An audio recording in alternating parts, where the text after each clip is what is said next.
हरि ओम नारायण हरि। आप सब लोग स्वस्थ रहें, व्यस्त रहें, मस्त रहें, इसी कामना के साथ मैं आप सब लोगों का अपने YouTube channel spiritual walk with मैत्री में सकारात्मक रूप से हार्दिक स्वागत करती हूँ। आज मैं जिस विषय को लेकर आई हूँ वो बड़ा कॉमन है और बड़ा इंटरेस्टिंग है। और वो क्या है? वो ये है कि इस दुनिया में इतने सारे लोग हैं, इतनी बड़ी संसार है परमात्मा का बनाया हुआ, ठीक है ना। करोड़ों करोड़ों करोड़ों लोग हैं इसमें। लेकिन क्या होता है, हर किसी के साथ हमारा मन नहीं मिलता, हर किसी के साथ हम खुल नहीं सकते हैं। सभी के साथ है, कहीं फॉर्मेलिटी करते हैं, कहीं बस 1-2 मिनट अपना काम निकलवाते हैं, चल देते हैं। मगर कुछ लोगों के साथ हम बड़े क्लोज हो जाते हैं, जबकि वो हमारे बहुत पुराने परिचित भी नहीं होते हैं। और एक चीज और है जिसके ऊपर मैं आज वीडियो बहुत ज़्यादा लंबा नहीं करूँगी, छोटा ही रखूँगी। कई बार हम लोगों को नहीं जानते होते हैं, वो सडनली हमारी लाइफ में आते हैं और हमारे आसपास के जो पुराने हमारे लोग हैं वो उनको उतना पसंद नहीं करते हैं। लेकिन जब हम उन्हें अपना बना लेते हैं, जो नए आए हैं, तो फिर हमारे आसपास वाले लोग क्या कहते हैं,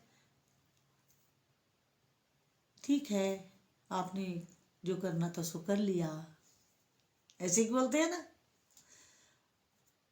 अब जब हम किसी को अपना कर लेते हैं, अपना बना लेते हैं, तो फिर जिस व्यक्ति को हम अपनाते हैं तो उसको उसके गुण और दोषों के साथ अपनाते हैं,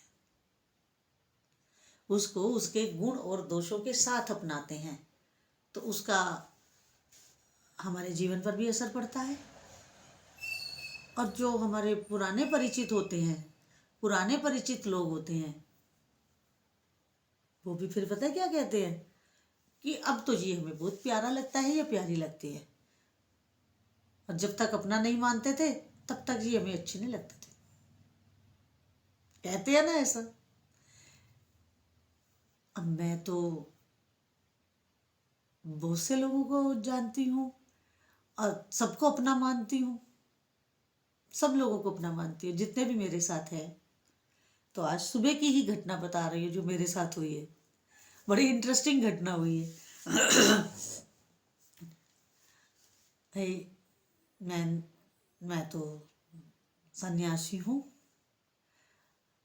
सन्यासी होने के नाते मैंने अपना एक परिवार छोड़ा और पूरी दुनिया को अपना परिवार बनाया। आज सुबह क्या घटनाक्रम हुआ मेरे साथ। मेरे पास एक बच्चा बैठा था 9-10 साल का। उसे मैंने कहा मेरा बेटा है, तू तो बड़ा प्यारा बच्चा है, अच्छा है। उसने पहले तो मेरी बात ध्यान से सुनी और बैठा था मेरे पास ही, वो मेरे को देख रहा था जब मैं उसे ऐसी बात कह रही थी, बड़ा प्यारा बच्चा है।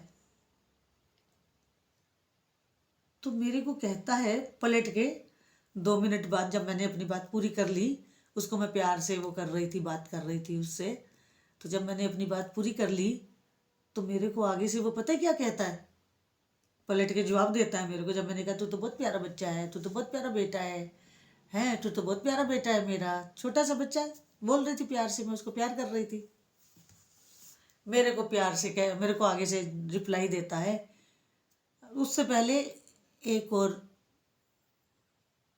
बच्ची मेरे पास बैठी थी, वो बच्ची थोड़ा मैच्योर है, सर्विस करती है, तो उसको भी मैं बेटा ही कह के बोल रही थी।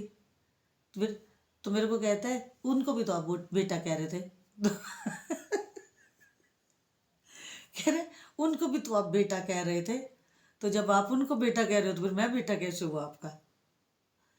मतलब वो छोटा सा बच्चा इस बात को लेकर के अंदर जेलस फील कर रहा था कि अगर मैंने उसे बेटा कहा है, 10 साल के बच्चा जो मेरे पास बैठा था, तो फिर मैं उसी को बेटा कहूँ। मैं उस जो दूसरी बच्ची मेरे पास थी, जो मैं कह रही हूँ बड़ी रहे, सर्विस करती है, तो उसको फिर मैंने बच्ची क्यों कहा। अगर वो बच्ची है तो फिर मेरे से तो तू प्यार नहीं करती है।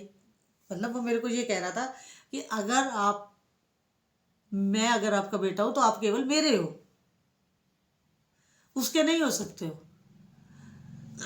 अब बच्चे की दिमाग की ये गलत फहमी, उसकी इस सोच को बदलना भी मेरा ही काम था। तो उसकी मदर रसोई में काम कर रही थी, वो मेरे पास बैठा था बच्चा। मैंने उसकी मदर को बुलाया। मैंने कहा कि देखो ये ऐसा बोल रहा है कि मैंने इसे कहा कि अरे बेटू तुम तो बड़े अच्छे बच्चे हो, मैं तो बहुत तुम्हें प्यार करती हूँ। तो मेरे से कह रहा है कि उनको भी तो आप बेटा कह रहे थे, उनको भी तो आप प्यार करते हो, दीदी को। पता नहीं दीदी कहा कि मासी कहा, उसने कुछ ऐसा बोला मेरे को। अब मैंने उसे समझाना जरूरी था उस बच्चे को, नहीं तो उसकी ये सोच कि जो उसको प्यार कर रहा है वो बिल्कुल उसके ग्रिप में हो और वो दूसरे किसी और के साथ ना हो, तो ये जीवन को, सोच को संकुचित कर देती है विचार। तो अब वो बच्चा छोटा है, उस घड़े को अभी हम जैसा चाहेंगे वैसा बन जाएगा, और घड़ा पक गया फिर नहीं हम उसे सुधार सकते। तो मैं उसकी मदर को बुलाया, वो आई उसकी मदर। तो मैंने कहा कि देखो ये ऐसा बोल रहा है मेरे को कि आप उनको भी बेटा कह रहे हो, तो अब देखो हम इसको एक बात बताएंगे। तो मैंने उसको कहा कि देखो बेटा, तुम्हारी दादी हैं? कह रहा हाँ है। तो मैंने कहा तुम्हारे चाचू भी हैं, तुम्हारी बुआ भी है, तुम्हारे पापा भी हैं, तो तुम्हारी जो दादी हैं वो सबको प्यार करती है ना? कह रहा हाँ। मैंने कहा तुम्हें भी प्यार करती है ना? कह रहा हाँ।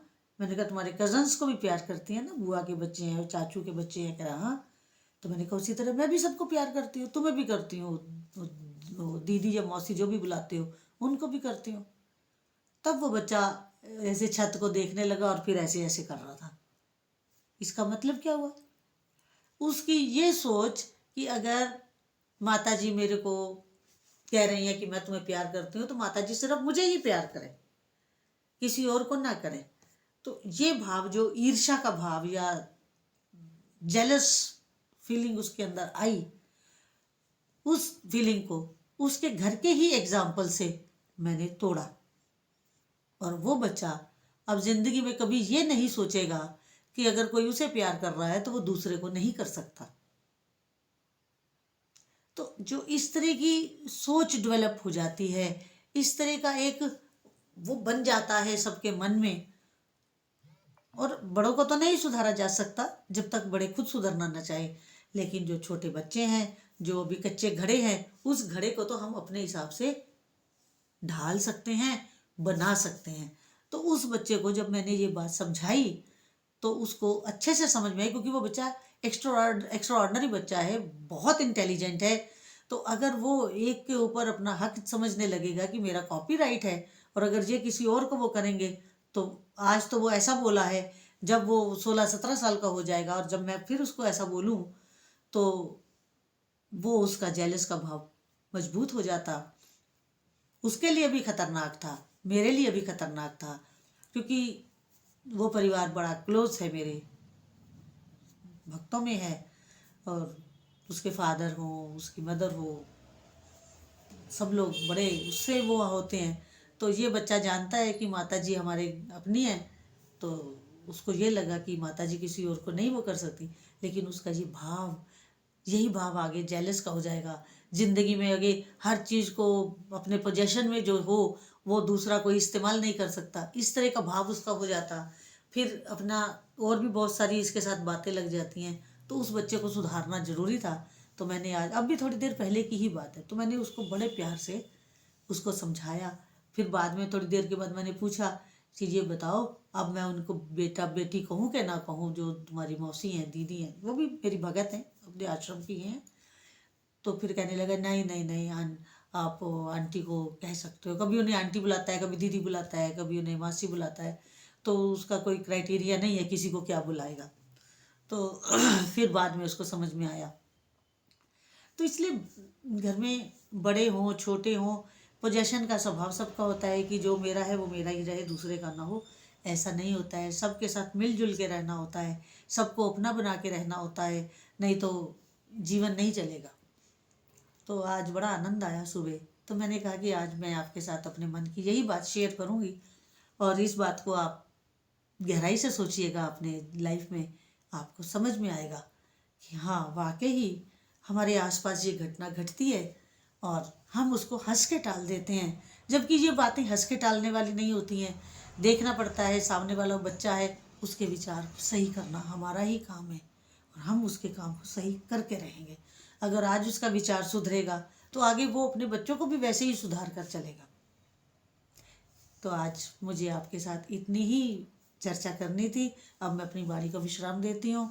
अगर मेरा ये YouTube channel spiritual walk with मैत्री, इसको आप अधिक से अधिक सब्सक्राइब करें, लाइक करें, शेयर करें और बेल आइकन जरूर क्लिक कर दें ताकि वीडियो अपलोड करते ही आपको उसका नोटिफिकेशन मिल जाए। हरि ओम नारायण।